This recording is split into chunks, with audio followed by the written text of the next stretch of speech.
ಇನ್ನೆಷ್ಟರಲ್ಲಿ ಹೌದು ಇದು 42 ಅಷ್ಟೇ. ಹೌದಾ 20 ಆಯ್ತಾ 25 ಇರ್ಲಿ ಪಾಠ ಮಾಡಿ ಒಂದು ಕಿಟಕಿ ಭಾಗಕ್ಕೆ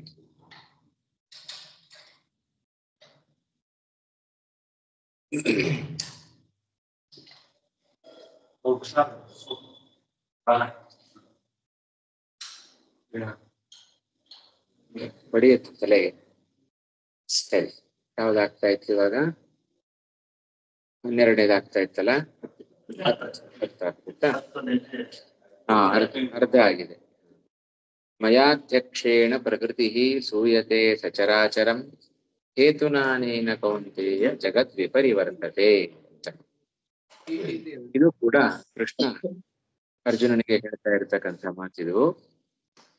ಅಧ್ಯಕ್ಷೇಣ ಮಯ, ಅಧಿಪತಿಯಾದ ನನ್ನಿಂದ, ಪ್ರಕೃತಿ ಸಚರಾಚರಂ ಸೂಯತೆ, ಅನೇನ ಹೇತುನ, ಪ್ರಕೃತಿ ಸೃಷ್ಟಿಗೆ ಕಾರಣವಾದ ಈ ಪ್ರಕೃತಿಯಿಂದ ಜಗತ್ ವಿಪರಿವರ್ತತೆ ಅಂತ. ಅಲ್ಲಿ ಅನೇನ ಹೇತುನ ಅಂತ ಹೇಳಿದ್ರೆ ಪ್ರಕೃತಿಯಿಂದ, ಅದಕ್ಕೆ ಪ್ರೇರಕನಾದ ನನ್ನಿಂದಲೂ ಅಂತ ಅರ್ಥ.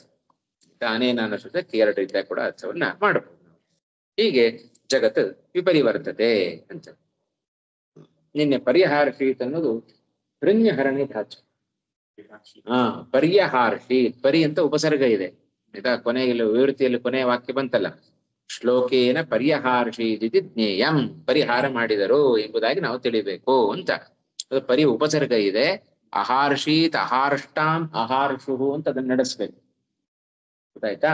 ಲಂಗ್ಲಕಾರ, ಪರಸ್ಮೈ ಪದ, ಹೃಣ್ಯಹರಣಿ ಧಾತು.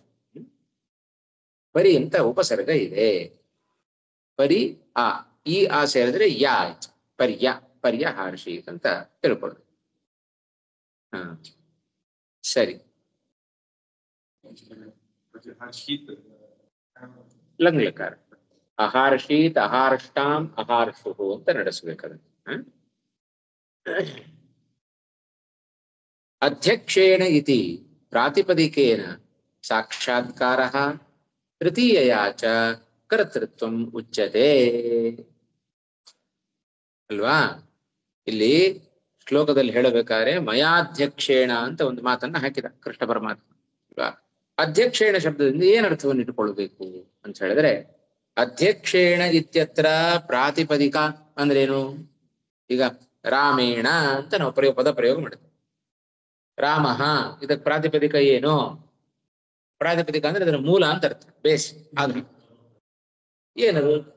ರಾಮ, ರಾಮ ಅನ್ನೋದು ರಾಮಃ ಅನ್ನುವುದರ ಪ್ರಾತಿಪದಿಕ, ಅದರ ಮೂಲ. ಹಾಗೆ ಅಧ್ಯಕ್ಷೇಣ ಅನ್ನೋದು ಅಧ್ಯಕ್ಷ, ಅದರ ಪ್ರಾತಿಪದಿಕ, ಅದು ಅಧ್ಯಕ್ಷ. ಆ ಅಧ್ಯಕ್ಷ ಪದ ಏನ್ ತಿಳಿಸ್ಕೊಡ್ತಾ ಇದೆ? ಸಾಕ್ಷಾತ್ಕಾರ ತಿಳಿಸ್ಕೊಡ್ತಾ ಇದೆ. ಆಯ್ತಾ? ಅಧ್ಯಕ್ಷ ಶಬ್ದಕ್ಕೆ ಸಾಕ್ಷಾತ್ಕಾರ ಅಂದರ್ಥ. ಅಂದ್ರೆ ಈ ಪ್ರಕೃತಿಯಿಂದ ಸೃಷ್ಟವಾಗುವ ಈ ಜಗತ್ತಿನ ಮೇಲೆ ನಾನೊಂದು ಕಣ್ಣಿಟ್ಟಿದ್ದೇನೆ ಅಂತ ಅರ್ಥ ಅದಕ್ಕೆ. ಆಯ್ತಾ? ಈ ಜಗತ್ತಿನ ಸೃಷ್ಟಿಯ ಮೇಲೆ ಭಗವಂತ ತಾನು ದೃಷ್ಟಿಯನ್ನ ಬೀರಿದ್ದಾನೆ ಅಂದ್ರೆ ಇದರ ಸೃಷ್ಟಿಯ ಸಾಕ್ಷಾತ್ಕಾರ ಅವನಿಗೆ ಉಂಟು ಅಂತ ಅರ್ಥ. ಅದನ್ನು ಆ ಅರ್ಥವನ್ನ ಅಧ್ಯಕ್ಷೇಣ ಅನ್ನುವ ಶಬ್ದದ ಅಧ್ಯಕ್ಷ ಪ್ರಾತಿಪದಿಕವು ಆ ಅರ್ಥವನ್ನು ತಿಳಿಸಿಕೊಡ್ತಾ ಇದೆ. ಈ ಅರ್ಥ ಹೇಗೆ ಮಾಡಿದ್ರು ರಾಯರು ಅಂತ ಹೇಳಿದ್ರೆ, ತಾತ್ಪರ್ಯದಲ್ಲಿ ಶ್ರೀಮದಾಚಾರ್ಯ ಅದಕ್ಕೆ ಒಂದು ಪ್ರಮಾಣವನ್ನ ಕೊಟ್ಟು ಅಧ್ಯಕ್ಷ ಶಬ್ದಕ್ಕೆ ಹೇಗೆ ಅರ್ಥ ಬಂತು ಅನ್ನೋದನ್ನ ತಾತ್ಪರ್ಯದಲ್ಲಿ ಉಲ್ಲೇಖ ಮಾಡಿದ್ದಾರೆ. ಆಮೇಲೆ ನೋಡೋಣಂತೆ. ಆಯ್ತಾ? ಅಧ್ಯಕ್ಷೇಣ, ಇನ್ನು ಪ್ರಾತಿಪದಿಕ ಸಾಕ್ಷಾತ್ಕಾರವನ್ನು ತಿಳಿಸ್ತಾ ಇದೆ. ಇನ್ನು ಅಧ್ಯಕ್ಷೇಣ ಎಂಬುದಾಗಿ ತೃತೀಯ ವಿಭಕ್ತಿ ಇದೆ. ತೃತೀಯ ವಿಭಕ್ತಿಯನ್ನು ತಿಳಿಸುವ ಪ್ರತ್ಯಯ ಒಂದಿದೆ, ಇನ ಅಂತ ಹೇಳಿ. ಆ ಇನ ಪ್ರತ್ಯಯ, ಇನ ಅನ್ನುವ ಪ್ರತ್ಯಯ ಏನ್ ತಿಳಿಸ್ತಾ ಇದೆ? ತೃತೀಯ ಯಾಚ ಕರ್ತೃತ್ವಂ ಉಚ್ಯತೆ ಅಲ್ವಾ.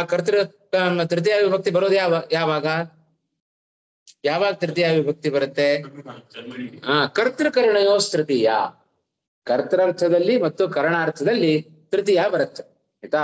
ಕರ್ತೃವಾಚಕವಾದ ಶಬ್ದಗಳಿಗೆ, ಕರ್ಣವಾಚಕವಾದ ಶಬ್ದಗಳಿಗೆ ತೃತೀಯ ಬರುತ್ತೆ ಅಂತ ನಿಯಮ ಅಲ್ವಾ. ಅದಕ್ಕೊಂದು ಉದಾಹರಣೆ ಕೊಡೋದಾದ್ರೆ, ರಾಮೇಣ ಬಾಣೇನ ವಾಲಿ ಹತಃ. ಹೌದಾ? ಕೊಂದದ್ದು ಯಾರು? ರಾಮ. ಅವ ಏನು? ಕರ್ತೃ. ಹಾಗಾಗಿ ರಾಮೇಣ ಕರ್ತೃ ಶಬ್ದದ ಮೇಲೆ ತೃತೀಯ ಬಂತು. ಯಾವುದರಿಂದ ಕೊಂದ? ಬಾಣದಿಂದ ಕೊಂದ. ಬಾಣ ಏನದು? ಕರಣ. ಕರಣ ಅಂದ್ರೆ ಸಾಧನ ಅಂತ ಅರ್ಥ ಅಲ್ವಾ? ಕರಣ ಅಂದ್ರೆ ಸಾಧನ. ವಾಲಿಯನ್ನ ಕೊಲ್ಲಿಕ್ಕೆ ಸಾಧನ ಕರಣ, ಅದು ಬಾಣ. ಹಾಗಾಗಿ ಕರ್ಣಾರ್ಥಕವಾದ ಶಬ್ದದ ಮೇಲೆ, ಬಾಣ ಶಬ್ದದ ಮೇಲೆ ತೃತೀಯ ಬಂತು. ವಾಲಿಯನ್ನ ಕೊಂದ ಕರ್ತೃ ಯಾರು? ರಾಮ. ಆ ಶಬ್ದದ ಮೇಲೂ ಕೂಡ ತೃತೀಯ ಬಂತು. ಹಾಗಾಗಿ ರಾಮೇಣ ಬಾಣೇನ ವಾಲಿ ಹತಃ ಅಂತ. ಅದರ ಕರ್ತೃರ್ಥದಲ್ಲಿ ಅಥವಾ ಕರ್ಣಾರ್ಥದಲ್ಲಿ ತೃತೀಯ ಬರುತ್ತೆ ಅಂತ ನಿಯಮ ಆಯ್ತಾ. ಹಾಗಾಗಿ ಪ್ರಕೃತದಲ್ಲಿ ಇನ ಅನ್ನುವ ಶಬ್ದದ ಆ ತೃತೀಯ ವಿಭಕ್ತಿಯ ಪ್ರತ್ಯಯ ಏನ್ ತಿಳಿಸ್ಕೊಡ್ತಾ ಇದೆ? ಭಗವಂತ ತಾನು ಸೃಷ್ಟಿಗೆ ಕರ್ತೃ ಅಂತ ತಿಳಿಸ್ಕೊಡ್ತಾ ಇದೆ. ಕರ್ತೃರ್ಥದಲ್ಲಿ ಅದು ತೃತೀಯ ಬಂದಿದೆ ಅಂತ ಅರ್ಥ ಆಯ್ತಾ. ತೃತೀಯಾಚ ಕರ್ತೃತ್ವಂ ಉಚ್ಯತೆ. ಪ್ರಕೃತಿ ಹೇತುಕ ಪ್ರಸವಂ, ಅದರ ಅರ್ಥ ಬರಿತಾ ಇದ್ದಾರೆ ಇವಾಗ. ಪ್ರಕೃತಿ ಹೇತುಕ ಪ್ರಸವಂ ಸಾಕ್ಷಾತ್ ಕುರ್ವತಾ ಆಯ್ತಾ. ಪ್ರಕೃತಿಯೇ ಕಾರಣವಾಗಿ ಉಳ್ಳ ಸೃಷ್ಟಿ ಆಯ್ತಾ. ಅಂದ್ರೆ ಪ್ರಕೃತಿಯಿಂದಾದ ಸೃಷ್ಟಿ ಅಂತ ಅರ್ಥ. ವಾಕ್ಯ ಪ್ರಯೋಗಗಳು ಬಹಳ ಸ್ವಾರಸ್ಯವಾಗಿದ್ದಾವೆ. ಪ್ರಕೃತಿ ಹೇತುಕವಾದ ಸೃಷ್ಟಿ, ಅಲ್ಲಿ ಪ್ರಸವ ಅಂದ್ರೆ ಸೃಷ್ಟಿ ಅಂತ ಅರ್ಥ ಆಯ್ತಾ. ಪ್ರಕೃತಿ ಹೇತುಕವಾದ ಅಂತ ಹೇಳಿದ್ರೆ ಪ್ರಕೃತಿಯೇ ಕಾರಣವಾದ ಸೃಷ್ಟಿ ಅಂತ ಹೇಳಿದ್ರೆ ಈ ಸೃಷ್ಟಿಗೆ ಪ್ರಕೃತಿಯು ಕಾರಣ ಆಯ್ತಾ. ಅದರ ಸಾಕ್ಷಾತ್ಕಾರ ಉಂಟು ಭಗವಂತನಿಗೆ, ಅದನ್ನು ಅಧ್ಯಕ್ಷ ಅನ್ನುವ ಶಬ್ದ ತಿಳಿಸ್ಕೊಡ್ತಾ ಇದೆ. ಕುರ್ವತ ತತ್ ಪ್ರಯೋಜಕ ಕರ್ತ್ರಾಚ ಮಯಾ ಅಂತ ಅರ್ಥ. ಎಂಥ ನನ್ನಿಂದ ಆಯ್ತಾ. ಸೃಷ್ಟಿಗೆ ಕಾರಣವಾದ ಪ್ರಕೃತಿಯ ಸಾಕ್ಷಾತ್ಕಾರವುಳ್ಳ ಮತ್ತು ಆ ಸೃಷ್ಟಿಗೆ ಕಾರಣವಾದ ಪ್ರಕೃತಿಗೆ ಪ್ರೇರಕನಾದ ನನ್ನಿಂದ. ಹೌದಾ? ಇದು ಅಧ್ಯಕ್ಷೇಣ ಅಂದ್ರೆ ಅಧ್ಯಕ್ಷನಿಂದ ಅಂತ ಅರ್ಥ. ಇದು ಒಂದು ರೀತಿಯಾದ ಅರ್ಥ ಬರಿತಾ ಇದ್ದದ್ದು. ಭಾಷ್ಯಾನುಸಾರಿಯಾದ ಅರ್ಥ ಇದು, ತಾತ್ಪರ್ಯಾನುಸಾರಿಯಾದ ಅರ್ಥ ಇನ್ನೊಂದು ಹೇಳ್ತಾರೆ ಅಥವಾ ಅಂತ ಹೇಳಿ ಮುಂದೆ ಎರಡೂ ಅರ್ಥವನ್ನು ತಿಳಿಸ್ತಾ ಇದ್ದಾರೆ. ಅಧ್ಯಕ್ಷ ಶಬ್ದಕ್ಕೆ ಶ್ರೀಮದ್ ಆಚಾರ್ಯರು ಭಾಷ್ಯದಲ್ಲಿ ಒಂದು ಅರ್ಥವನ್ನು ಹೇಳಿದ್ರು, ತಾತ್ಪರ್ಯದಲ್ಲಿ ಮತ್ತೊಂದು ಅರ್ಥವನ್ನು ಹೇಳ್ತಾ ಇದ್ದಾರೆ. ಓದೋಣ ಇನ್ನು ತಾತ್ಪರ್ಯಕ್ಕೆ ಬರ್ಲಿಲ್ಲ ಆಯ್ತಾ. ಅಧ್ಯಕ್ಷೇಣ ಇತಿ ಪ್ರಾತಿಪದಿಕೇನ ಸಾಕ್ಷಾತ್ಕಾರ ತೃತೀಯಾಚ ಕರ್ತೃತ್ವ ಉಚ್ಯತೆ. ಪ್ರಕೃತಿ ಹೇತುಕ ಪ್ರಸವಂ ಸಾಕ್ಷಾತ್ ಕುರ್ವತಾ ತತ್ ಪ್ರಯೋಜಕ ಕರ್ತ ಚ ಮಯಾ. ತತ್ ಪ್ರಯೋಜಕ ಕರ್ತ, ಆ ಸೃಷ್ಟಿಗೆ ಕಾರಣವಾದ ಪ್ರಕೃತಿಗೆ ನಾನು ಪ್ರೇರಕನೂ ಆಗಿದ್ದೇನೆ, ಮತ್ತೆ ಅದರ ಸಾಕ್ಷಾತ್ಕಾರವೂ ಕೂಡ ನನಗೆ ಉಂಟು. ಈ ಇಷ್ಟು ಅರ್ಥವನ್ನ ಅಧ್ಯಕ್ಷ ಶಬ್ದದಿಂದ ಕೃಷ್ಣ ತಾನು ತಿಳಿಸಿಕೊಟ್ಟ. ಹಾಗಾದ್ರೆ ಏನ್ ಅರ್ಥ ಆಯ್ತು? ದರ್ಶನ ಪೂರ್ವಕತ್ವಾತ್ ಪ್ರಯೋಜಕತ್ವಸ್ಯ ಏವಂ ಉಕ್ತಿ. ದರ್ಶನ ಪೂರ್ವಕವಾಗಿ ಪ್ರಯೋಜಕ ಅಂದ್ರೆ ಪ್ರೇರಕನಾದವ ನಾನು ಅಂತ ಅರ್ಥ ಆಯ್ತು. ಅಧ್ಯಕ್ಷ ಶಬ್ದದಿಂದ ಇಷ್ಟು ನಮಗೆ ಅರ್ಥ ಸಿಕ್ತು. ದರ್ಶನ ಸಾಕ್ಷಾತ್ಕಾರ. ನೋಡ್ತಾ ಇದ್ದಾನಲ್ವಾ, ಸೃಷ್ಟಿಗೆ ಕಾರಣವಾದ ಪ್ರಕೃತಿಯನ್ನ ನೋಡ್ತಾ ಅದಕ್ಕೆ ನಾನು ಪ್ರೇರಕನಾಗಿದ್ದೇನೆ ಎಂಬುದಾಗಿ ಅದಕ್ಕೆ ಅಧ್ಯಕ್ಷ ಶಬ್ದಕ್ಕೆ ಅಧ್ಯಕ್ಷೇಣ ಅನ್ನುವ ಶಬ್ದಕ್ಕೆ ಇಷ್ಟರ್ಥ ಪ್ರಾಪ್ತಿಯಾಯಿತು.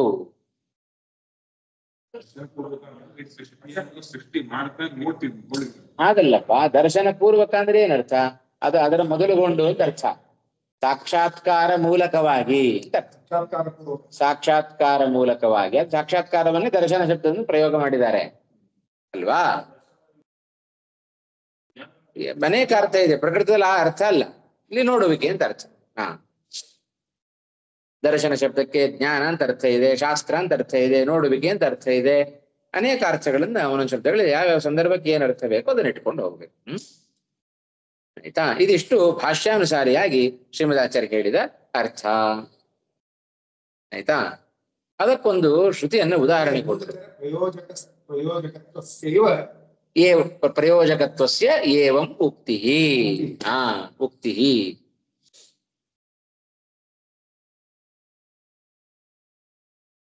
ಯತಃ ಪ್ರಸೂತ ಜಗತಃ ಪ್ರಸೂತಿ ತೋಯೇನ ಜೀವಾನ್ ವ್ಯಸರ್ಜ ಭೂಮ್ಯಾಂ.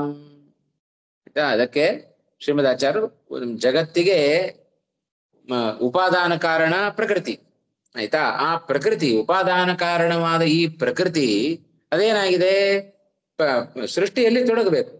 ಯಾರಿಂದ ತೊಡಗುತ್ತೋ? ಸುಮ್ಮನೆ ಸ್ವಯಂ ಪ್ರವೃತ್ತವಾಗಿ ತೊಡಗುತ್ತೋ? ಇಲ್ಲ. ಸ್ವಯಂ ಪ್ರವೃತ್ತಿ ಉಂಟಾ ಪ್ರಕೃತಿಗೆ? ಇಲ್ಲ. ಅದು ಭಗವದ್ ಅಧೀನವಾಗಿ ಅದು ಪ್ರವೃತ್ತಿಯನ್ನ ಮಾಡುತ್ತೆ. ಪರಮಾತ್ಮನಿಂದಾಗಿ ಆ ಸೃಷ್ಟಿ ಹೌದು, ಕಾರಣ ಹೌದು, ಪ್ರಕೃತಿಯೇ ಸೃಷ್ಟಿಯನ್ನ ಮಾಡೋದು. ಅದಕ್ಕೆ ಆ ಸೃಷ್ಟಿಗೆ ಪ್ರೇರಕನಾದವ ಭಗವಂತ. ಆದ್ದರಿಂದ ಜೀವರನ್ನ ಅವರವರ ಕರ್ಮಕ್ಕನುಗುಣವಾಗಿ ಭಗವಂತ ತಾನು ಸೃಷ್ಟಿಯನ್ನ ಮಾಡ್ತಾ ಹೋಗ್ತಾನೆ.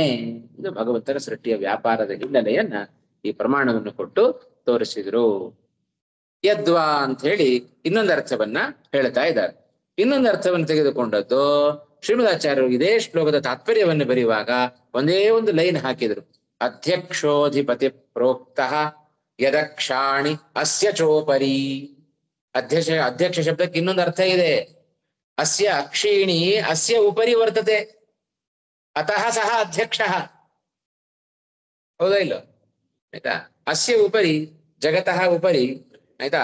ಯದ ಅಕ್ಷಾಣಿ, ಯಾರ ದೃಷ್ಟಿ ಇದೆಯೋ, ಯಾವುದರ ಮೇಲೆ ಯಾರ ದೃಷ್ಟಿ ಇದೆಯೋ, ಯಾವುದರ ಮೇಲೆ, ಜಗತ್ತಿನ ಮೇಲೆ ಯಾರ ದೃಷ್ಟಿ ಇದೆ? ಭಗವಂತನ ದೃಷ್ಟಿ ಇದೆ. ಚೇತನ ರೂಪವಾಗಿರ್ತಕ್ಕಂತಹ ಈ ಸಮಸ್ತ ಜಗತ್ತು, ಇದರ ಮೇಲೆ ಯಾರು ಕಣ್ಣಿಟ್ಟಿದ್ದಾರೆ?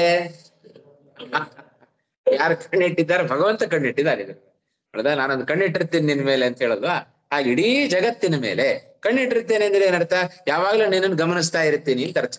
ಹಾಗಾಗಿ ಇಡೀ ಜಗತ್ತು ಭಗವಂತನ ಅಧೀನಕ್ಕೆ ಒಳಪಟ್ಟಿದೆ ಅಂದ್ರೆ ಅವನ ದೃಷ್ಟಿ ಬಿದ್ದಿದೆ ಅಂತ ಅರ್ಥ. ಯಾವಾಗ್ಲೂ ಭಗವಂತ ಇದರ ಮೇಲೆ ಕಣ್ಣಿಟ್ಟಿದ್ದಾನೆ. ಯದ ಅಕ್ಷಾಣಿ ಅಸ್ಯ ಚ ಉಪರಿ, ಅಸ್ಯ ಚ ಜಗತಃ ಉಪರಿ ಯದ ಅಕ್ಷಾಣಿ, ಯಸ್ಯ ಅಕ್ಷಾಣಿ, ಯಾರ ಕಣ್ಣುಗಳಿದೆಯೋ, ಅಂದರೆ ಯಾರ ಕೃಪಾ ಕಟಾಕ್ಷದಿಂದಾಗಿ ಈ ಸಮಸ್ತ ಜಗತ್ತು ನಡೀತಾ ಇದೆಯೋ ಅವನು, ಹೌದೋ ಇಲ್ಲ, ಅವನು ಕಣ್ಣಿಟ್ಟಿದ್ದಾನೆ ಅಂದ್ರೆ ಕೃತರ ದೃಷ್ಟಿ ಅಲ್ಲ, ಮತ್ತೆ ಕೋಪದಿಂದ ದೃಷ್ಟಿ ಇಟ್ಟದ್ದಲ್ಲ, ಕರುಣೆಯಿಂದ ಲೋಕದ ಮೇಲೆ ಭಗವಂತ ದೃಷ್ಟಿಯನ್ನ ಬೀರುತ್ತಾ ಇದ್ದಾನೆ.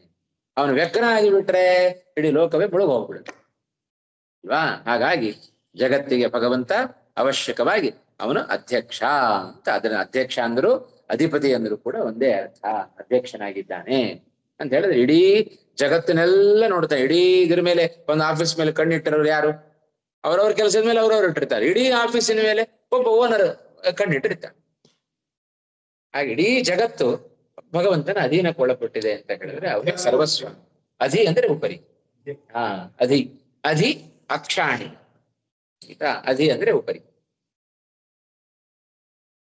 ಸರಿನಾ? ಈ ತಾತ್ಪರ್ಯದ ಹಿನ್ನೆಲೆಯಲ್ಲಿ ರಾಯರು ಯದ್ವಾ ಅಂತ ಬರೆದು, ಅವಾಗ ಯಾವ ಪ್ರತಿಯೊಂದು ನಾವು ನೋಡುತ್ತೇವೆ ಎಲ್ಲಿ ಯದ್ವಾ ಅಂತ ಬಂತೋ ಅದು ತಾತ್ಪರ್ಯಾರ್ಥವನ್ನು ಉಲ್ಲೇಖ ಮಾಡುತ್ತಾ ಇದ್ದಾರೆ ಅಂತ ಅರ್ಥ. ರಾಯರು ಮೊದಲಿಂದಲೂ ಹೀಗೆ ನಾವು ನೋಡುತ್ತಾ ಬರ್ತಾ ಇದ್ದೇವೆ. ಯದ್ವಾ ಅಧ್ಯಕ್ಷೇಣ ನಾಮ ಅಧಿಪತಿನ ಮಯ, ಆಯ್ತಾ? ಅಧ್ಯಕ್ಷೇಣ ಅನ್ನೋದಕ್ಕೆ ಅಧಿಪತಿ ಅಂತ ಹೇಗೆ ಅರ್ಥ ಸಿಕ್ತು? ಶ್ರೀಮದಾಚಾರ್ಯ ಒಂದು ಮಾತನ್ನು ಕೋಟ್ ಮಾಡಿದ್ರು, ಆಯ್ತಾ? ಆ ಮಾತಿನ ಆ ಪ್ರಮಾಣದ ಹಿನ್ನೆಲೆಯಲ್ಲಿ ಅಧ್ಯಕ್ಷ ಶಬ್ದಕ್ಕೆ ಅಧಿಪತಿ ಅಂತ ಅರ್ಥ ಮಾಡಿದ್ರು ಅಲ್ವಾ? ಅಧ್ಯಕ್ಷೇಣ ಅಧಿಪತಿನ ಮಯ. ಬೇಕಾದ್ರೆ ಅದೊಂದು ತಾತ್ಪರ್ಯ ವಾಕ್ಯವನ್ನು ಬರ್ಕೊಂಬಿಡಿ, ಬೇಕಾದ್ರೆ ನೀವಿಲ್ಲಿ. ಈಗ ತಾತ್ಪರ್ಯ ಇಲ್ಲ, ಆದ್ದರಿಂದ ಆ ತಾತ್ಪರ್ಯ ವಾಕ್ಯ ಇಲ್ಲಿ ಬರ್ಕೊಂಬಿಡಿ, ಅವಾಗ ಸ್ಪಷ್ಟ ಆಗತ್ತೆ. ಅಧ್ಯಕ್ಷೋಧಿಪತಿ ಪ್ರೋಕ್ತೋ, ಎಲ್ಲಿ ಬರ್ಕೊಳ್ಬೇಕು, ಎಲ್ಲಿಗೆ ಅಂತ ಬರ್ಕೊಳ್ಬೇಕು? ಅಧ್ಯಕ್ಷ ಶಬ್ದಕ್ಕೆ ಅಧಿಪತಿ ಎನ್ನುವ ಅರ್ಥ ಹೇಗೆ ಸಿಕ್ತು ಅನ್ನೋದಕ್ಕೆ ಈ ಪ್ರಮಾಣ ಬೇಕು ನಮಗೆ. ಶಬ್ದ ನಿರ್ಣಯದ ಮಾತನ್ನು ಇಲ್ಲಿ ಶ್ರೀಮದಾಚಾರ್ಯ ಉಲ್ಲೇಖ ಮಾಡಿದ್ರು ತಾತ್ಪರ್ಯದಲ್ಲಿ. ಅಧ್ಯಕ್ಷೋಧಿಪತಿ ಪ್ರೋಕ್ತೋ, ಅಧ್ಯಕ್ಷೋಧಿಪತಿ ಇದರಲ್ಲಿ ಉಂಟ ತಾತ್ಪರ್ಯನು. ಅಧ್ಯಕ್ಷೋಧಿಪತಿ ಪ್ರೋಕ್ತೋ ಯದಕ್ಷಾಣಿ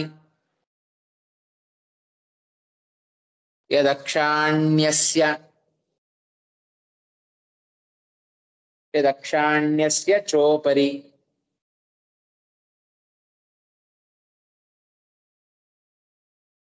ಅಸ್ಯ ಚ ಉಪರಿ ಅಲ್ವಾ? ಅದಕ್ಕೆ ಅನ್ವಯ ಹೇಗೆ ಮಾಡಬೇಕು? ಅಸ್ಯ ಚ ಉಪರಿ, ಜಗತ್ತಿನ ಮೇಲೆ ಯಾರ ಕಣ್ಣುಂಟೋ, ಯಸ್ಯ ಅಕ್ಷಾಣಿ, ಯಾರ ಕಣ್ಣುಂಟೋ ಅವನು ಅಧ್ಯಕ್ಷ, ಅವನನ್ನೇ ನಾವು ಅಧಿಪತಿ ಅಂತ ಕರಿತೇವೆ. ಇದೆಯೇನೋ? ವಿವೃತ್ತಿಯಲ್ಲಿ ಕೊಟ್ಬಿಟ್ಟಿದಾರಾ? ಎಲ್ಲಿ ಉಂಟದು? ಕೆಳಗಡೆ ಕೊಟ್ಟಿದ್ದಾರೆ, ಮೂಲದಲ್ಲಿ ಇಲ್ಲ. ಸರಿ ಸರಿ ಸರಿ, ಅದು ನೋಡ್ಲಿಲ್ಲ ನಾನು. ಬೇಕಾದ್ರೆ ಇದ್ರು ಸರಿ, ಬೇಕಾದ್ರೆ ಎಲ್ಲ ಹೊಡೆದಾಕೊಂಡ್ಬಿಡಿ ಬೇಕಾದ್ರೆ.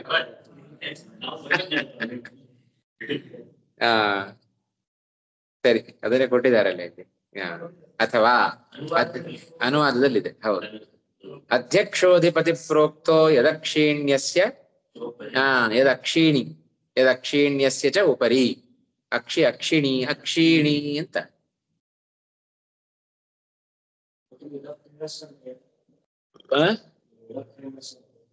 ಅಕ್ಷೀಣಿ ಅಂತ ಮಾಡ್ಕೊಳ್ಬೇಕು ಅದನ್ನ. ಯದಕ್ಷೀಣ್ಯಸ್ಯ ಅದು ಬಹುವಚನ ಯಾಕೆ ಸರ್?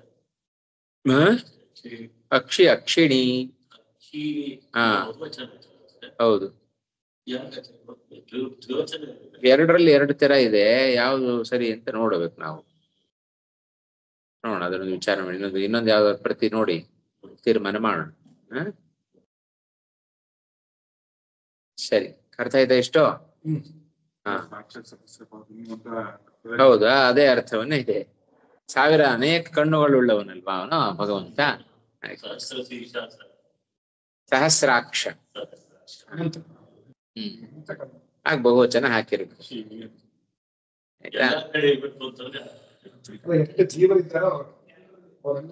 ಅನೇನ ಪ್ರಕೃತಿ ನೋಡಿ, ಅಧ್ಯಕ್ಷೇಣ ಅಧಿಪತಿನ ಮಯ ಪ್ರಕೃತಿ ಸಚರಾಚರಂ ಜಗತ್ ಪ್ರಸೂಯತೆ. ಪ್ರಸೂಯತೆ ಅಂದ್ರೆ ಜನಯತಿ, ಸೃಷ್ಟಿಯನ್ನು ಉಂಟು ಮಾಡುತ್ತೆ ಅಂತ ಅರ್ಥ. ಅನೇನ ಈ ರೀತಿಯಾಗಿ ಹೇಳಿದ್ರಿಂದ ಮತ್ ಪ್ರಯೋಜಿತ ಪ್ರಕೃತಿ ರೂಪ ಹೇತುನ. ಮತ್ ಪ್ರಯೋಜಿತ ಅಂತ ಹೇಳಿದ್ರೆ ನನ್ನಿಂದ ಪ್ರೇರಿತವಾದ ಅಂತ ಅರ್ಥ. ಮತ್ ಪ್ರಯೋಜಿತ ಅಂದ್ರೆ ಮತ್ ಪ್ರೇರಿತವಾದ, ಅದಕ್ಕೆ ಅರ್ಥ ಬರ್ಕೊಳ್ಬೇಕು ನೀವು ಅದಕ್ಕೆ. ಮತ್ ಪ್ರಯೋಜಿತ ಅಂದ್ರೆ ಮತ್ ಪ್ರೇರಿತವಾದ ಪ್ರಕೃತಿ ರೂಪ ಕಾರಣದಿಂದ, ಆಯ್ತಾ. ದರ್ಶನ ಪೂರ್ವಕಂ ಮದ್ರೂಪ ಪ್ರಯೋಜಕ ಕರ್ತೃರೂಪ ಹೇತುನಾಚ, ಆಯ್ತಾ. ಅಲ್ಲಿ ಅನೇನ ಅನೇನ ಅಂತ ಒಂದೇ ಇದೆ ಪದ, ಆಯ್ತಾ. ಅನೇನ ಅನ್ನೋ ಶಬ್ದಕ್ಕೆ ಪ್ರಕೃತಿಯಿಂದಲೂ ಹೌದು ನನ್ನಿಂದಲೂ ಹೌದು ಅಂತ ಅರ್ಥ, ಆಯ್ತಾ. ಪ್ರಕೃತಿ ಎಂತದ್ದು? ನನ್ನಿಂದ ಪ್ರೇರಿತವಾದ ಪ್ರಕೃತಿ ರೂಪ ಕಾರಣದಿಂದ ಜಗತ್ತು ಸೃಷ್ಟವಾಗುತ್ತೆ. ಅಷ್ಟೇ ಅಲ್ಲಪ್ಪ, ಮತ್ತು ದರ್ಶನ ಪೂರ್ವಕಂ ಮದ್ರೂಪ ಪ್ರಯೋಜಕ ಕರ್ತೃರೂಪ ಹೇತುನಾ ಮಯಾಚ ಅಂತ ಅರ್ಥ. ಅದಕ್ಕೆ ಪ್ರೇರಕನಾದ ನನ್ನಿಂದಲೂ ಕೂಡ, ಆಯ್ತಾ. ಜಗತ್ ವಿಶೇಷೇಣ ಪರಿವರ್ತತೆ. ಜಗದ್ ವಿಪರಿವರ್ತತೆ ಅಂತ ಮೂಲದಲ್ಲಿದೆ, ಆಯ್ತಾ. ವಿಪರಿವರ್ತತೆ ಅಂದ್ರೆ ವಿಶೇಷೇಣ ಪರಿವರ್ತತೆ. ಏನದು ಪರಿವರ್ತನೆಯಲ್ಲಿ ವಿಶೇಷಣ ಅಂತ ಹೇಳಿದರೆ? ಪುನಃ ಪುನಃ ಮತ್ತೆ ಮತ್ತೆ ಹುಟ್ಟುತ್ತೆ ಅಂತ ಅರ್ಥ. ಪುನಃ ಪುನಃ ಜಾಯತೆ. ಇದಿಷ್ಟು ಮೂಲದ ಅಭಿಪ್ರಾಯ ಅಲ್ವಾ. ಈಗ ಆ ಶ್ಲೋಕ ಸ್ಪಷ್ಟ ಆಯ್ತು. ಕೇಳ್ರಿ.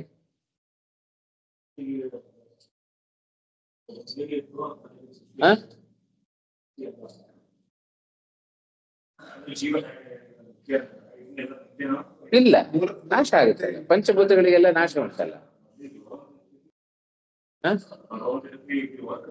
ಇಲ್ಲಪ್ಪ, ಪ್ರಳಯದಲ್ಲಿ ಏನಿರೋದಿಲ್ಲವಲ್ಲ. ಪ್ರಳಯ ಕಾಲದಲ್ಲಿ ಕೇವಲ ಜಲ ಮಾತ್ರ ಇರುತ್ತೆ. ಅದೆಲ್ಲ ಪರಮಾತ್ಮನ ಉದರದೊಳಗೆ ಇರ್ತಾವ ಅವು. ಇವೆಲ್ಲ ಸ್ಥೂಲ ರೂಪದಲ್ಲಿ ಯಾವುದು ಇರೋದು.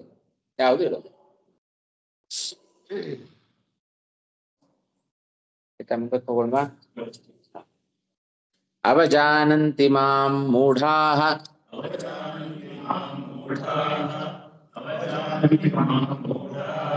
ಮಾನುಷೀಂ ತನುಮಾಶ್ರಿತಂ.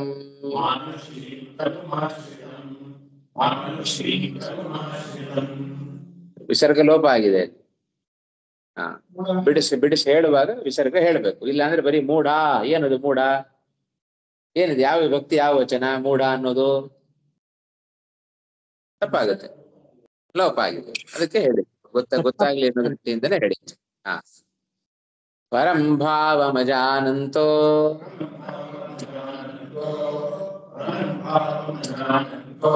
ಮಮ ಭೂತ ಮಹೇಶ್ವರಂ.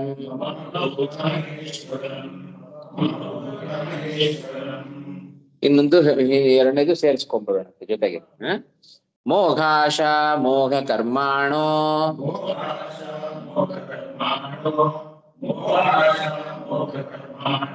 ಮೋಘ ಜ್ಞಾನ ವಿಚೇತಸಃ.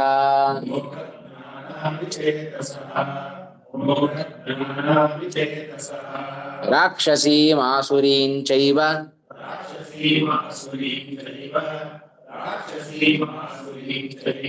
ಪ್ರಕೃತಿಂ ಮೋಹಿನೀಂ ಶ್ರಿತಾಃ.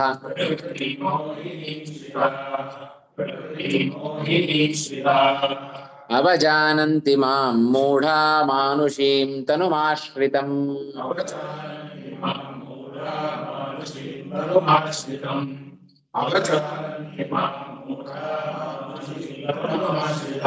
ಪರಂ ಭಾವಮಜಾನಂತೋ ಮಮ ಭೂತ ಮಹೇಶ್ವರಂ.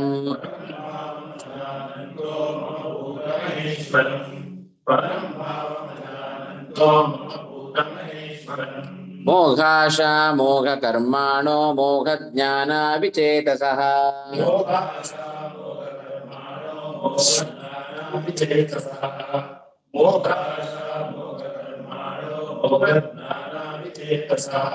ರಾಕ್ಷಸೀಂ ಆಸುರೀಂ ಚೈವ ಪ್ರಕೃತಿಂ ಮೋಹಿನೀಂ ಶ್ರಿತಾಃ.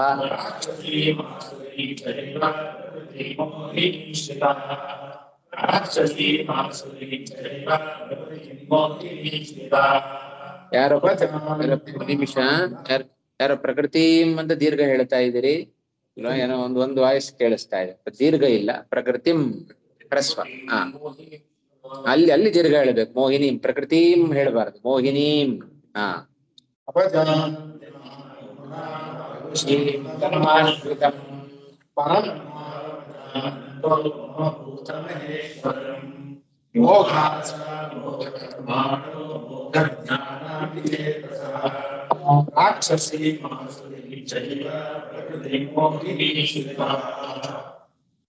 ಅವಜಾನಂತಿ ಮಾಂ ಮೂಢಾಃ ಮಾನುಷೀಂ ತನುಂ ಆಶ್ರಿತಂ ಪರಂ ಭಾವಂ ಅಜಾನಂತಃ ಮಮ ಭೂತಮಹೇಶ್ವರಂ ಮೋಘಾಶಾಃ ಮೋಘಕರ್ಮಾಣಃ ಮೋಘಜ್ಞಾನಾಃ ವಿಚೇತಸಃ ರಾಕ್ಷಸೀಂ ಆಸುರೀಂ ಚ ಏವ ಪ್ರಕೃತಿಂ ಮೋಹಿನೀಂ ಶ್ರಿತಾಃ. ಒಂದು ಪ್ರಶ್ನೆ ಮಾಡಿದ್ರು, ನೀನ್ ಸೃಷ್ಟಿಕರ್ತ ಅಲ್ಲ. ಯಾಕೆ ಅಂದ್ರೆ ಹಿಂದೆ ನೀನೇ ಹೇಳಿದ್ದು, ಪ್ರಕೃತಿಂ ಸ್ವಾಂ ಅವಷ್ಟಭ್ಯ, ಪ್ರಕೃತಿಯನ್ನು ಆಶ್ರಯಿಸಿಕೊಂಡು ಮಾಡ್ತೇನೆ ಅಂತ ಹೇಳಿದ್. ಆಯ್ತಾ? ಮತ್ತಷ್ಟೇ ಅಲ್ಲ, ಉದಾಸೀನಂ, ಉದಾಸೀನಂತೆ ನಾನಿದ್ದು ಬಿಡ್ತೇನೆ ಅಂತನೂ ಹೇಳಿದೆ. ಹಾಗಾಗಿ ನಿನ್ನಲ್ಲಿ ನಿಷ್ಕ್ರಿಯತ್ವ ಬಂತು, ನೀನು ಸೃಷ್ಟಿಕರ್ತ ಅಲ್ಲ. ಅಲ್ಲ ಅನ್ನೋದಕ್ಕೆ ಇನ್ನೂ ಒಂದು ಕಾರಣ ಇದೆ. ಏನಪ್ಪಾ ಅಂದ್ರೆ, ಇಂಥ ನಿನ್ನನ್ನ ಅಲ್ವಾ, ಇಂಥ ಸೃಷ್ಟಿಕರ್ತನಾದ ನಿನ್ನನ್ನ ಎಲ್ಲ ಜನಗಳು ಅವಮಾನ ಮಾಡ್ತಾರೆ. ಅವಮಾನ ಮಾಡಿದ್ರು ಕೂಡ ಅವ್ರಿಗೇನು ಅನರ್ಥ ಆಗೋದಿಲ್ಲ. ಎಲ್ಲ ಚೆನ್ನಾಗಿದೆ. ವಿಷ್ಣು ದ್ವೇಷಗಳೆಲ್ಲರೂ ಕೂಡ ಇವತ್ತು ನಾಸ್ತಿಕರೆಲ್ಲ ಬಹಳ ಚೆನ್ನಾಗಿದ್ದಾರೆ. ಹಾಗಾಗಿ ಅವ್ರಿಗೇನು ಅನರ್ಥಗಳು ಆಗ್ತಾ ಇಲ್ಲ. ಹಾಗಾಗಿ ನಾನು ಹೇಳುತ್ತೇನೆ, ನೀನ್ ಸೃಷ್ಟಿಕರ್ತ ಅಲ್ಲ ಹೇಳಿದ್ರೆ, ಈ ಎರಡು ಪ್ರಶ್ನೆಗೆ ಎರಡು ಶ್ಲೋಕದ ಮೂಲಕ ಕೃಷ್ಣ ತಾನು ಉತ್ತರವನ್ನ ಕೊಡ್ತಾ ಇದ್ದಾನೆ. ನೋಡೋಣ. ಯಾಕೆ ನಿನ್ನನ್ನು ಇಷ್ಟು ನೀನು ಸೃಷ್ಟಿಯನ್ನ ಮಾಡ್ತಿ ಅಂತ ಆದ್ರೂ ಕೂಡ ಕೃಷ್ಣ ಯಾಕೆ ನಿನ್ನನ್ನು ಅವಮಾನ ಮಾಡುತ್ತಾರೆ ಜನ? ಆಯ್ತಾ? ಅದಕ್ಕೆ 11ನೇ ಶ್ಲೋಕದಲ್ಲಿ ಉತ್ತರ. ಆಯ್ತಾ? ಏನು ಅನರ್ಥ ಆಗೋದಿಲ್ವಲ್ಲ ಇವರಿಗೆ ಅಂತ ಹೇಳಿದ್ರೆ, ಇಲ್ಲ, ಯಾರು ಹೇಳಿದ್ರು ಅನರ್ಥ ಆಗತ್ತೆ ಅಂತ ಉತ್ತರ ಕೊಡ್ತಾ ಇದ್ರು. ಅನರ್ಥ ಆಗತ್ತೆ ಅನ್ನೋದಕ್ಕೆ 12ನೇ ಶ್ಲೋಕ. ಈ ಹಿನ್ನೆಲೆಯಲ್ಲಿ 2 ಶ್ಲೋಕವನ್ನ ನೋಡೋಣ. ಅವಜಾನಂತಿ, ಹೇ ಅರ್ಜುನ, ಭೂತಮಹೇಶ್ವರಂ. ಆಯ್ತಾ? ನಾನೇನಾಗಿದ್ದೇನೆ? ಭೂತಮಹೇಶ್ವರಂ, ಭೂತಾನಾಂ ಮಹಾನ್ ಈಶ್ವರ ತಂ. ಸಮಸ್ತ ಭೂತಗಳಿಗೆ ನಾನೇ ಈಶ್ವರ ಅಂದ್ರೆ ಸರ್ವಸ್ವಾಮಿ ಅಂತ ಅರ್ಥ. ಆಯ್ತಾ? ಸರ್ವಭೂತಗಳಿಗೆ ಏನದು ಮಹೇಶ್ವರಂ. ಆಯ್ತಾ? ಸರ್ವಭೂತಗಳಿಗೆ ಇವನು ಅಂತಿಂತ ಅಲ್ಲ, ಮಹೇಶ್ವರ ಅಂದ್ರೆ ದೊಡ್ಡ ಸ್ವಾಮಿ ಅಂತ ಅರ್ಥ. ಸ್ವಾಮಿ ಒಬ್ಬ ಇದ್ದಾನೆ, ದೊಡ್ಡ ಸ್ವಾಮಿ ಮತ್ತೊಬ್ಬ ಇದ್ದಾನೆ ಅಂತ ಅರ್ಥ. ಮಹಾಸ್ವಾಮಿಯಾದ, ಪರಂ ಉತ್ತಮನಾದ, ಆಯ್ತಾ? ಪರಂ ಉತ್ತಮವಾದ ಮಮ ಅಂದ್ರೆ ನನ್ನ ಭಾವಂ ಯಥಾರ್ಥ ರೂಪವನ್ನು. ಆಯ್ತಾ? ಅನೇಕ ಅರ್ಥವನ್ನು, ಭಾವ ಶಬ್ದಕ್ಕೆ ಅನೇಕ ಅರ್ಥ ಇದೆ. ಎರಡೆರಡು ಅರ್ಥವನ್ನ ನಾವು ಮಾಡಬೇಕಾಗತ್ತೆ. ಒಂದು ಅರ್ಥವನ್ನ ನೋಡ್ತಾ ಹೋಗೋಣ ಇವಾಗ. ಸರ್ವಭೂತ ಮಹೇಶ್ವರಂ ಅನ್ವಯ ಗಮನಿಸ್ಕೊಳ್ಳಿ. ಸರ್ವಭೂತ ಮಹೇಶ್ವರಂ ಪರಂ ಭಾವಂ ಅಜಾನಂತಹ. ಪರಂ ಭಾವಂ ಅಂದ್ರೆ ಯಥಾರ್ಥವಾದ ರೂಪವನ್ನ ಅಜಾನಂತಹ ತಿಳಿಯದೇ ಇರತಕ್ಕಂತಹ ಮೂಢಾಹ ಮೂಢರು. ಆಯ್ತಾ? ಮಾನುಷೀಂ ತನುಂ ಆಶ್ರಿತಂ ಅವಜಾನಂತಿ. ಮಾಂ ಅವಜಾನಂತಿ. ಜಾನಂತಿ ಅವಜಾನಂತಿ, ತಿಳಿತಾರೆ, ಅವಜಾನಂತಿ ತಿಳಿಯೋದಿಲ್ಲ ಅಂತ. ಯಾರು ತಿಳಿಯೋದಿಲ್ಲ? ಮೂಢರು ತಿಳಿಯೋದಿಲ್ಲ. ಆಯ್ತಾ? ಏನಂತ ತಿಳ್ಕೊಳ್ಬೇಕು ಅವರು ಅಂತ ಹೇಳಿದ್ರೆ ಮಾಂ ತನುಂ ಮಾನುಷೀಂ ತನುಂ ಆಶ್ರಿತಂ. ಮನುಷ್ಯ ಶರೀರವನ್ನ ಪ್ರವೇಶ ಮಾಡಿದ್ದಾನೆ ಇವಾಗ ಕೃಷ್ಣ ಅಲ್ವಾ. ಕೆಲವರೆಲ್ಲ ಹಾಗೆ ತಿಳ್ಕೊಂಡ್ರು, ಕೃಷ್ಣ ಒಬ್ಬ ಸಣ್ಣ ಗೋಪಾಲಕರಿ, ಅವನು ಗೋಪ ಅಷ್ಟೇ ಅವನು ಅಂತಾನೆ ತಿಳ್ಕೊಂಡಿದ್ರು ಕೊನೆಯವರೆಗೂ ಕೂಡ ಅನೇಕ ಜನ ದೈತ್ಯರು. ಹಾಗಾಗಿ ಮಾನುಷೀಂ ತನುಂ ಆಶ್ರಿತಂ ಮಾಂ ಮೂಢಾಹ ಅವಜಾನಂತಿ. ನನ್ನನ್ನು ತಿಳ್ಕೊಳ್ಳೋದಿಲ್ಲ. ಯಾವುದನ್ನು ತಿಳ್ಕೊಳ್ಳೋದಿಲ್ಲ? ಭಾವಂ, ನನ್ನ ಯಥಾರ್ಥ ಸ್ವರೂಪವನ್ನ ಇಂಥ ಮೂಢರು ತಿಳ್ಕೊಳ್ಳೋದಿಲ್ಲ. ಅದಕ್ಕೆ ಏನ್ ಕಾರಣಪ್ಪ ಅಂದ್ರೆ ಮನುಷ್ಯ ಶರೀರದಲ್ಲಿ ನಾನು ಪ್ರವೇಶವನ್ನು ಮಾಡಿದ್ದೇನೆ. ಮನುಷ್ಯ ಶರೀರದಲ್ಲಿ ಪ್ರವೇಶವನ್ನು ಮಾಡಿದ ಮಾತ್ರಕ್ಕೆ ಅವ ಮನುಷ್ಯನೇ ಆಗಬೇಕಾಗಿಲ್ಲ. ನಮ್ಮ ದೇಹಗಳಲ್ಲಿಯೂ ಕೂಡ ಕೆಲವೊಮ್ಮೆ ಭೂತಾವೇಶಗಳೆಲ್ಲ ಆಗ್ತಾ ಇರ್ತವೆ. ಹೌದಾ? ಭೂತಗಳು ಯಾವತ್ತು ಮನುಷ್ಯರಾಗುವುದಿಲ್ಲ, ನಾವು ಯಾವತ್ತು ಭೂತಗಳಾಗುವುದಿಲ್ಲ. ಆವೇಶ ಅಷ್ಟೇ. ಆವೇಶ ಇರೋ ತನಕ ಭೂತಗಳಂತೆ ಆಡ್ತಾ ಇರುತ್ತೆ, ಆಮೇಲಿಂದ ಹೋಗುತ್ತೆ ಪ್ರೇತ. ಹಾಗೆ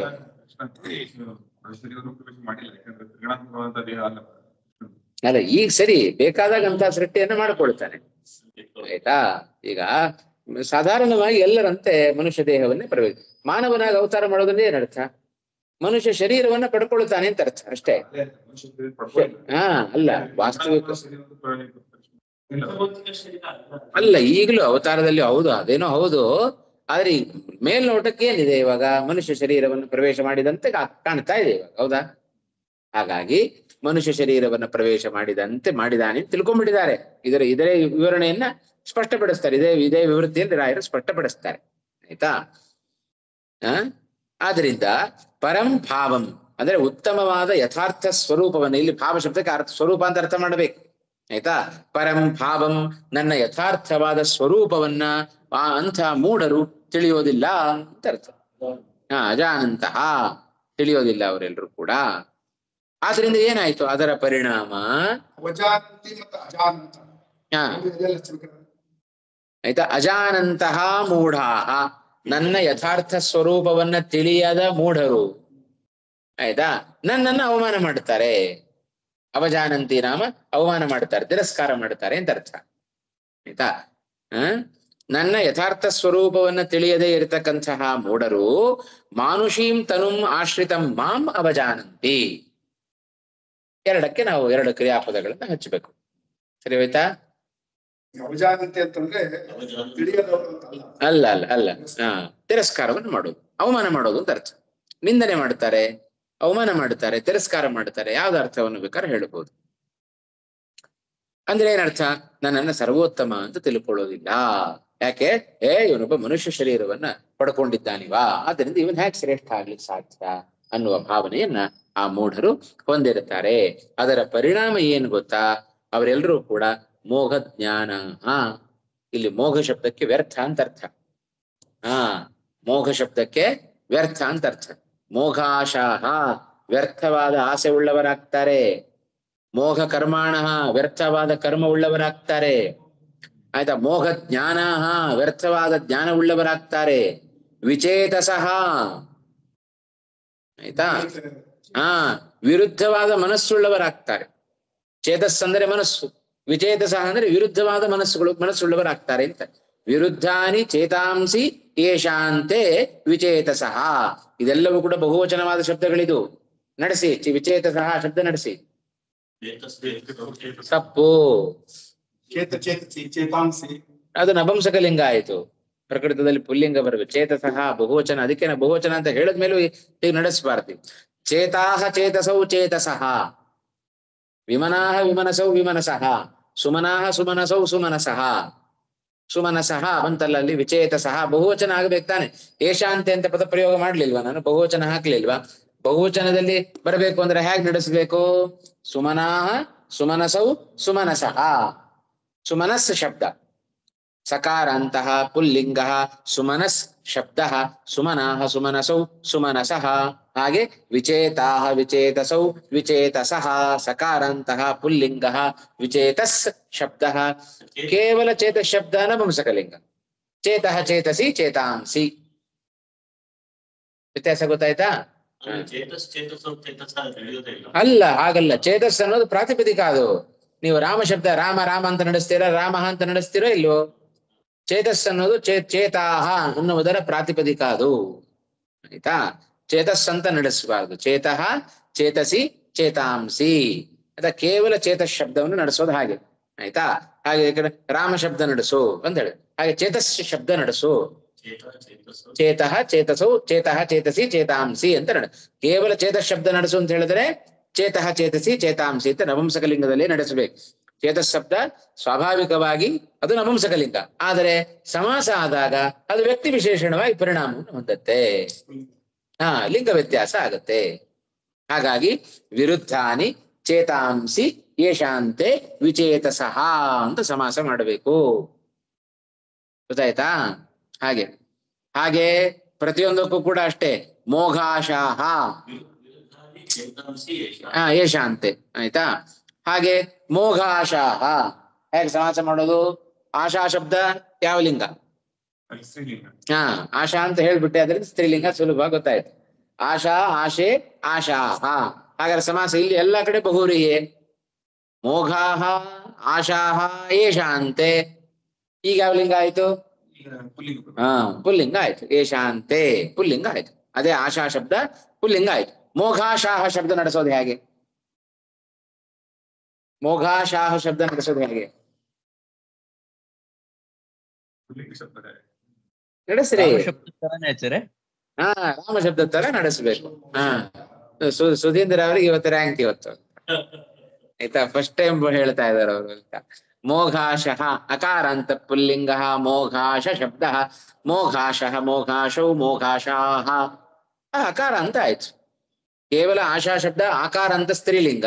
ಮೋಘಾಶಾಹ ಪ್ರಕೃತದಲ್ಲಿ ಇದು ಪುಲ್ಲಿಂಗ ಬಹುವಚನ. ಇದು ಆಶಾಹ ಸ್ತ್ರೀಲಿಂಗ ಪ್ರಥಮ ಬಹುವಚನವು ಆಶಾಹ ಅಂತಲೇ ರೂಪ ಆಗತ್ತೆ. ಆಯ್ತಾ? ಪುಲ್ಲಿಂಗ ಬಹುವಚನವು ಆಶಾಹ ಅಂತಲೇ ರೂಪ ಆಗತ್ತೆ. ನಮ್ಗೆ ಯಾವ ಲಿಂಗ ಬೇಕೋ ಅದನ್ನ ತಗೊಳ್ಬಹುದು.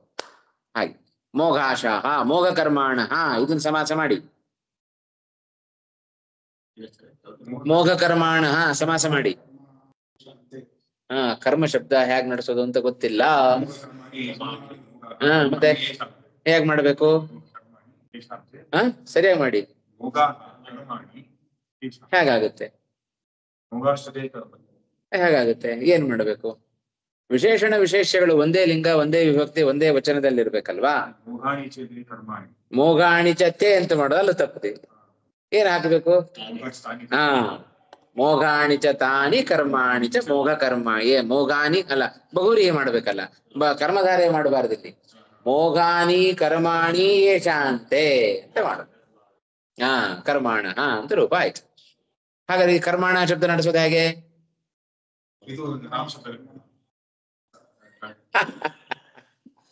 ಅಲ್ಲ, ಕರ್ಮಾಣ ಅಂತಿದೆಯಾ ಅಲ್ಲಿ ರಾಮ ಶಬ್ದ ತರ ನಡೆಸಕ್ಕೆ? ಕರ್ಮಾಣ ಅಂತ ಬಹುವಚನ ಬರ್ಬೇಕಾದ್ರೆ ಸುಧೀಂದ್ರ ಅವ್ರು ಹೇಳಿ ಬೇಗ. ಇಲ್ಲಿ ಯಾರಿಗೂ ಹೇಳಲಿಕ್ಕೆ ಬರ್ತಾ ಇಲ್ಲ. ಕರ್ಮಾಣ ರಾಜ ರಾಜಾನೋ ರಾಜಾನ ಕರ್ಮ ಕರ್ಮಾಣೋ ಕರ್ಮಾಣ ಕರ್ಮನ್ ಶಬ್ದ. ಆಯ್ತಾ? ಅದರಲ್ಲೇನು ವ್ಯತ್ಯಾಸ ಆಗೋದಿಲ್ಲ. ನಕಾರಾಂತಹ ನಪುಂಸಕಲಿಂಗ ಕರ್ಮನ್ ಶಬ್ದ ಕರ್ಮ ಕರ್ಮಣಿ ಕರ್ಮಾಣಿ. ನಕಾರಾಂತಹ ಪುಲ್ಲಿಂಗ ಕರ್ಮನ್ ಶಬ್ದ. ಬರೀ ಕರ್ಮನ್ ಅಂತ ಹೇಳಬಾರದು, ಮೋಘ ಕರ್ಮನ್ ಅಂತ ಹೇಳಿ. ಸಮಸ್ತ ಸಮಾಸ ಆದಾಗ ಮಾತ್ರ ಲಿಂಗ ವ್ಯತ್ಯಾಸ ಆಗುತ್ತೆ. ಮೋಘ ಕರ್ಮ, ಮೋಘ ಕರ್ಮಾಣೋ, ಮೋಘ ಕರ್ಮಾಣ. ಕೇವಲ ಕರ್ಮ ಕರ್ಮಾಣೋ ಕರ್ಮಾಣ ಅಂತ ನಡೆಸಿದ್ರೆ ತಪ್ಪು. ಮೋಘ ಕರ್ಮ, ಮೋಘ ಕರ್ಮಾಣೋ, ಮೋಘ ಕರ್ಮಾಣ ಅಂತ ನಡೆಸಬೇಕು. ಆಗ ಸರಿ. ಹಾಗೆ ಇನ್ನೊಂದು ಮುಂದಿನ ವಿಗ್ರಹ ಮಾಡಿ. ಮೋಘ ಜ್ಞಾನ ಜ್ಞಾನ ಶಬ್ದ ನಪುಂಸಕಲಿಂಗ. ಹಾಗಾದ್ರೆ ಹೇಗ್ ಮಾಡಬೇಕು? ಮೋಘಾನಿ ಜ್ಞಾನಾನಿ ಯೇಷಾಂತೆ ಮೋಘ ಜ್ಞಾನ. ಇದು ಅಕಾರ ಅಂತ ಆಗತ್ತೆ. ಮೋಘ ಜ್ಞಾನ, ಮೋಘ ಜ್ಞಾನೋ, ಮೋಘ ಜ್ಞಾನ ರಾಮ ಶಬ್ದವತ್. ಹಾಗೆ ವಿಚೇತಸ ಈಗ ಮಾಡಿದ್ದೇವನು. ವಿರುದ್ಧಾನಿ ಚೇತಾಂಸಿ ಯೇಷಾಂತೆ ವಿಚೇತಸಃ ಅಂತ. ರಾಕ್ಷಸೀಂ ಸಮಾಸ. ರಕ್ಷಸಃ ಇಯಂ ರಾಕ್ಷಸೀ ತಾಂ ರಾಕ್ಷಸೀಂ. ಆಸುರೀಂ ಅಸುರಸ್ಯ ಭಾವಃ ಆಸುರೀ ತಾಂ ಆಸುರೀಂ ಚ ಏವ ಪ್ರಕೃತಿಂ ಮೋಹಿನೀಂ ಶ್ರಿತಾಃ ಅಂತ.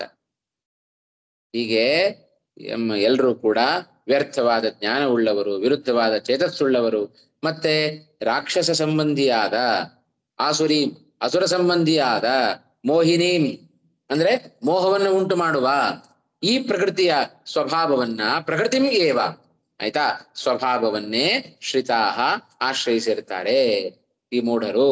ಹಾಗಾಗಿ ಅವರು ನನ್ನನ್ನ ಸರ್ವೋತ್ತಮ ಅಂತ ತಿಳಿಯೋದಿಲ್ಲ, ಮನುಷ್ಯ ಶರೀರವನ್ನು ಹೊಂದಿದ ಒಬ್ಬ ಸಾಧಾರಣ ಅಂತ ಮೂಢರು ತಿಳ್ಕೊಳ್ತಾರೆ. ಯಾಕೆ ಅಂದ್ರೆ ಇಷ್ಟು ಕಾರಣ ಇದೆ. ಆಯ್ತಾ, ಇದು ಮೂಲದ ಅಭಿಪ್ರಾಯ. 2 ಶ್ಲೋಕ ಹಾಕೊಂಡದ್ರಿಂದ ಸ್ವಲ್ಪ ಜಾಸ್ತಿ ಅಂತ ಆಯ್ತು. ಇವೆಲ್ಲ ಕಾರಣಗಳಿದೆ. ತಿಳ್ಕೊಂಡ್ರೆ ಇಷ್ಟೆಲ್ಲ ಅನರ್ಥಗಳಿದ್ದಾವೆ. ನೋಡೋಣ ಇವಾಗ ಏನು ಪ್ರಶ್ನೆ ಮಾಡ್ಕೊಂಡ್ರಿ ಇದಕ್ಕೆ ಪೀಠಿಕೆ ಅಂತ ಹೇಳಿದ್ರೆ, ಪ್ರಕೃತಿಗೆ ವಿಶೇಷಣ. ಆಯ್ತಾ, ಇಂಥ ಸ್ವಭಾವವುಳ್ಳವರಾದ್ದರಿಂದ, ಇಂಥ ಸ್ವಭಾವವನ್ನು ಅವರು ಹೊಂದಿದ್ದಾರಾದ್ರಿಂದ ಸ್ವಭಾವ ಅಂತ ಅರ್ಥ ಮಾಡಬೇಕು. ಅದಕ್ಕೆ ಅನೇಕ ಅರ್ಥಗಳಿದೆ. ಆದ್ದರಿಂದ ಎಲ್ಲಿ ಏನ್ ಅರ್ಥ ಬೇಕೋ ಅದನ್ನ ತಗೊಂಡು ಹೋಗ್ಬೇಕು ನಾವು. ಸರಿ, ನೋಡೋಣ, ವಿವೃತಿ ನೋಡ್ತಾ ಹೋಗೋಣ ಇವಾಗ. ಯದಿ 11ನೇ ಶ್ಲೋಕದ ಇದನ್ನ ನೋಡಿದ್ವಾ?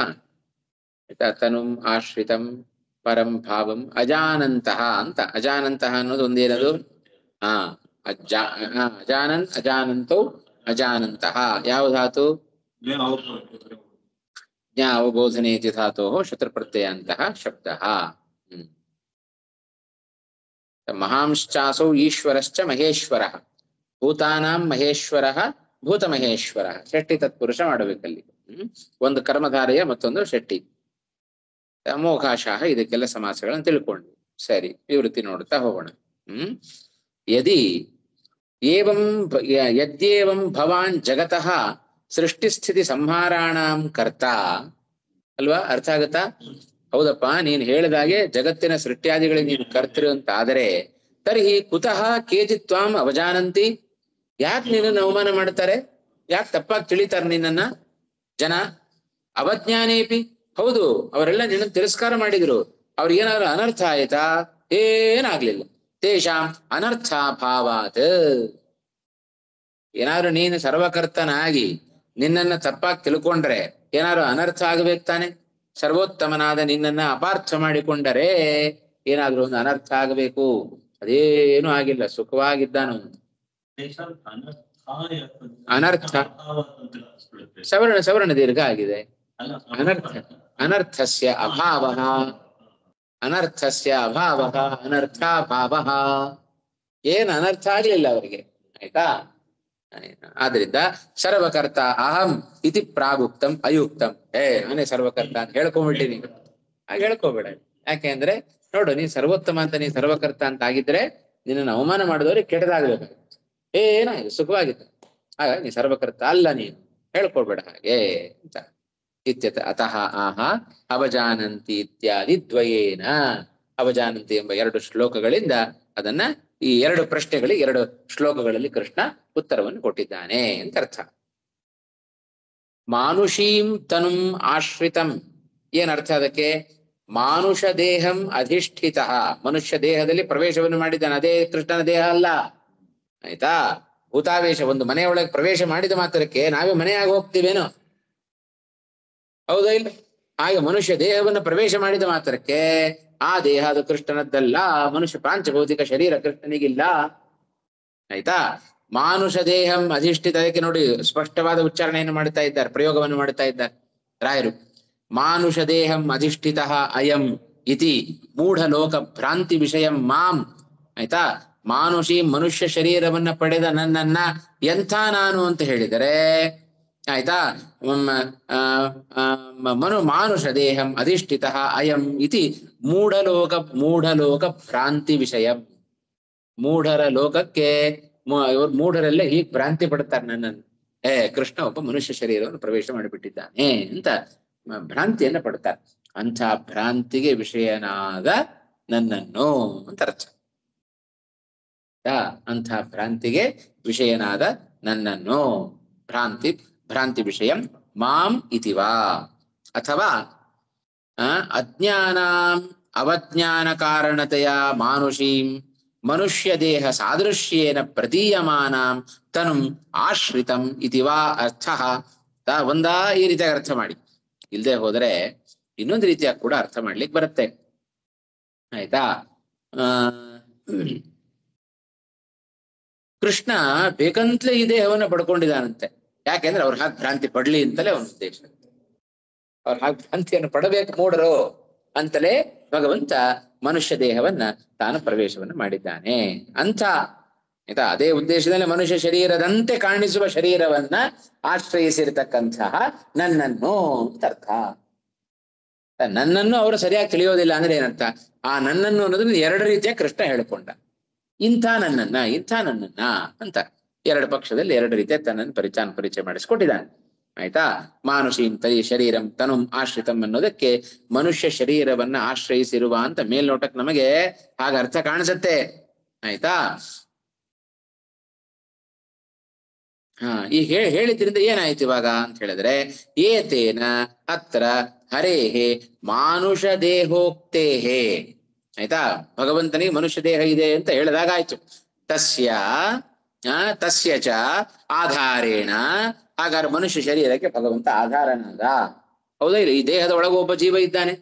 ಈ ದೇಹಕ್ಕೆ ಜೀವ ಅಭಿಮಾನಿ, ದೇಹಕ್ಕೆ ಜೀವ ಆಧಾರನಾಗಿದ್ದಾನೆ. ಹಾಗಾಗಿ ಅನ್ಯೋನ್ಯ ಧರ್ಮ ಸಂಕ್ರಾಂತ್ಯಾದೇಹೇ ಅವಶ್ಯಂ ಭಾವಾತ್. ಹಿಂದೊಂದು ಹೀಗೆ ಆಕ್ಷೇಪ ಬಂದಿತ್ತಲ್ವಾ? ಶರೀರದ ಒಳಗಿದ್ದಾನೆ ಅಂತ ಹೇಳಿದ್ರೆ ಶರೀರದ ಗುಣಗಳು ನಿನಗೆ, ನಿನ್ನ ಗುಣಗಳು ಶರೀರಕ್ಕೆ ಬರಲಿ ಅಂತ ಆಕ್ಷೇಪ ಮಾಡಿದ್ವಿ. ಅದನ್ನಾಗ್ಲೇ ಖಂಡನೆ ಮಾಡಿ ಆಯ್ತು. ಅವಶ್ಯಂ ಭಾವಾತ್ ಭೂತ ಭೃನ್ನಚ ಭೂತಸ್ಯ ಇತಿ ಪ್ರಾಗುಕ್ತಿ ಅಯುಕ್ತ ಇತಿ ನಿರಸ್ತಂ. ಹಿಂದೆ ನಾವೇನ್ ಹೇಳಿದ್ದು ಅದು ಸರಿಯಲ್ಲ ಅನ್ನೋದನ್ನು ಕೂಡ ಈಗ ಈ ರೀತಿಯಾಗಿ ಹೇಳಿದ್ದರಿಂದ, ಮನುಷ್ಯ ದೇಹವನ್ನ ಅವ ಅಧಿಷ್ಠಿತ ಸುಮ್ಮನೆ ಪ್ರವೇಶವನ್ನ ಮಾಡ್ತಾನೆ ಅಂತ ಹೇಳಿದ್ದರಿಂದ, ಆಯ್ತಾ, ಅದನ್ನು ಕೂಡ ನಿರಾಕರಣೆ ಮಾಡಿದಾಗಾಯ್ತು. ಅನ್ಯೋನ್ಯ ಧರ್ಮಗಳು ಪರಸ್ಪರ ಬರಲಿ. ಆಯ್ತಾ? ದೇಹದ ಧರ್ಮಗಳು ಕೃಷ್ಣನಿಗೆ, ಕೃಷ್ಣನ ಧರ್ಮಗಳು ದೇಹಕ್ಕೆ ಬರಲಿ ಅನ್ನೋ ಆಕ್ಷೇಪವನ್ನು ಕೂಡ ಇದರಿಂದ ನಿರಾಕರಣೆ ಮಾಡಿದ ಹಾಗಾಯ್ತು. ಹಾಗೆಲ್ಲ ಬರೋದಿಲ್ಲಪ್ಪ ಅಂತ ನಿರಾಕರಣೆ ಮಾಡಿದ ಹಾಗಾಯ್ತು. ಅಂದ್ರೆ ಬರಬೇಕಾದೀತು ಅಂತ ಅರ್ಥ. ಅನ್ಯೋನ್ಯವಾಗಿ ಸಂಕ್ರಾಂತಿ ಉಂಟಾಗಬೇಕಾಗಿತ್ತು. ಶಾಸ್ತ್ರೀಯ ಪದಗಳವೆಲ್ಲವು ಅವಶ್ಯಂ ಭಾವಾತ್ ಇದೆ ಅಲ್ವಾ?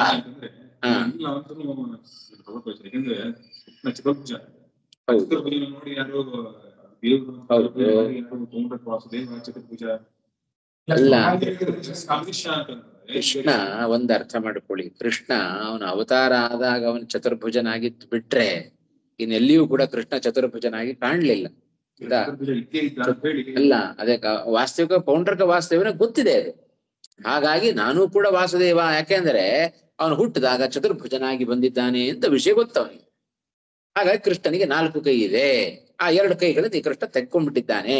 ಹಾಗಾಗಿ ನಾನು ವಾಸುದೇವ ಅಂತೆಲ್ಲ ವೇಷ ಹಾಕೊಂಡು ತಿರುಗದ ಅವನು. ಆಯ್ತಾ? ಆದ್ರೆ ವಾಸ್ತವಿಕವಾಗಿ ಮಾನುಷೀಂ ದೇಹಂ ಉಳಿದ ಕೆಲವರಿಗೆ ಮಾತ್ರ ಕೃಷ್ಣ ಭಗವಂತ ಭೀಮಸೇನಿಗೆ ಬಿಟ್ರೆ ಉಳಿದ ಎಲ್ಲರಿಗೂ ಮೋಹ ಇದೆ. ಎಲ್ಲರೂ ಒಂದೊಂದು ಕಾಲಕ್ಕೆ ಇವನನ್ನ ಕೃಷ್ಣ ಅಂತ ಸ್ತೋತ್ರ ಮಾಡಿದವರು ಅವರೇ, ಮತ್ತು ಅವನನ್ನು ಸಾಧಾರಣ ಮನುಷ್ಯ ಅಂತ ತಿಳಿದವರು ಅವರೇ. ಎಲ್ರೂ ಕೂಡ, ಬಲರಾಮನು ಹಾಗೆ ತಿಳ್ಕೊಂಡ, ಧರ್ಮರಾಜ ತಿಳ್ಕೊಂಡ, ಅರ್ಜುನ ತಿಳ್ಕೊಂಡ, ಭೀಷ್ಮಾಚಾರ್ಯ, ದ್ರೋಣ, ಪ್ರತಿಯೊಬ್ರು ಭೀಮ ಒಬ್ಬನನ್ನ ಬಿಟ್ಟು ಉಳಿದವರು ಎಲ್ಲರೂ ಕೃಷ್ಣನ ತಪ್ಪಾಗಿ ತಿಳಿದವರು ಇದ್ದಾರೆ. ಯಥಾರ್ಥವಾಗಿ ಅರ್ಥ ಮಾಡಿಕೊಂಡವನು ಅವನು ಮಾತ್ರ. ಭೀಮಸೇನ ಯಾವ ಕಾಲದಲ್ಲಿಯೂ ಕೂಡ ಕೃಷ್ಣನನ್ನ ವಿರುದ್ಧವಾಗಿ ಅವ ಅರ್ಥ ಮಾಡಿಕೊಳ್ಳಿಲ್ಲ. ವಿಚೇತಸ್ ಅವನು ಆಗ್ಲಿಲ್ಲ ಅಂತ ಅರ್ಥ. ಯಾವುದು? ದ್ರೌಪದಿಯು ಅಷ್ಟೆ, ವಾಯುಭಾರತಿ ಇಬ್ಬರಿಗೂ ಅಷ್ಟೇ. ಹೌದು.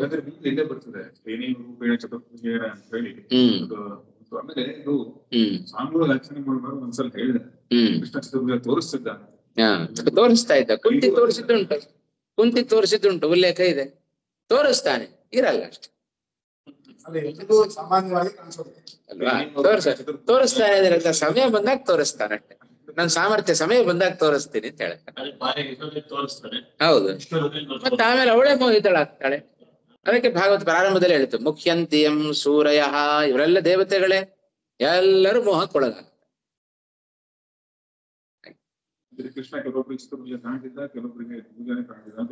ಕಾಣ್ತಾ ಇಲ್ಲ, ಸಹಜ ಅದು. ಅವ್ನು ಬೇಕು ಅಂದವ್ರಿಗೆ ತೋರಿಸ್ತಾ ಇದ್ದ, ಬೇಡದೇ ಇದ್ರೆ ಬಿಡ್ತಾ ಇದ್ದ ಅಷ್ಟೆ. ಸಹಜವಾಗಿ ಚತುರ್ಭುಜನಾಗಿ ಕೃಷ್ಣ ಇರ್ತಾ ಇರ್ಲಿಲ್ಲ. ನಂದಗೋಕುಲದಲ್ಲಾಯ್ತು, ವೃಂದಾವನದಲ್ಲಾಯ್ತು, ಕಂಸನ ಸಂಹಾರ ಮಾಡ್ಲಿಕ್ಕೆ ಬರುವಾಗ ಆಯ್ತು, ಜರಾಸಂಧನ ಜೊತೆಗೆ ಯುದ್ಧವನ್ನು ಮಾಡ್ಲಿಕ್ಕೆ ಬರ್ಬೇಕಾದ್ರೆ ಆಯ್ತು. ಎಲ್ಲಿದ್ದಾನೆ ಚತುರ್ಭುಜನಾಗಿ? ಕಂಡಿದ್ದಾನೆ ಕೆಲವರಿಗೆ ಅಷ್ಟೆ ಅಲ್ವಾ? ಹಾ ತಥಾ ತನುಂ ತನುಮತೋಃ ಅಭೇದೇಪಿ ಆಶ್ರಿತಂ ಇತ್ಯುಕ್ತಿಶ್ಚ ಚೈತ್ರದೇಹಃ ಚೈತ್ರಾಧೀನಃ ಯಥಾ ತಥಾ ಭಗವದ್ದೇಹೋಪಿ ಸ್ವಾಧೀನಃ ಇತಿ ಸ್ವಾಧೀನತ್ವಗುಣಯೋಗಾತ್ ಗೌಣೀತಿ ಮಮ ಆತ್ಮಾ ಇತ್ಯತ್ರತ್ಯ ಅಭೇದೋಕ್ತಿಃ ನ ವಿರುದ್ಧ ಇತಿ ಜ್ಞೇಯಂ.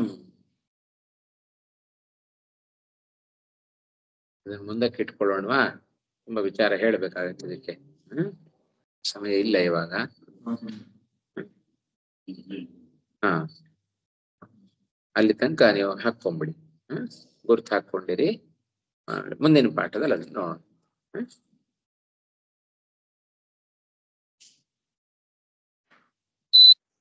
ಇಲ್ಲಿ ಇವತ್ತಿನ ಪಾಠವನ್ನು ಮುಕ್ತಾಯ ಮಾಡೋಣ. ಮುಂದಿನ ವಾರ ಮತ್ತೆ ಸೇರೋಣ. ಶ್ರೀ ಕೃಷ್ಣಾರ್ಪಣ ಮಸ್ತು.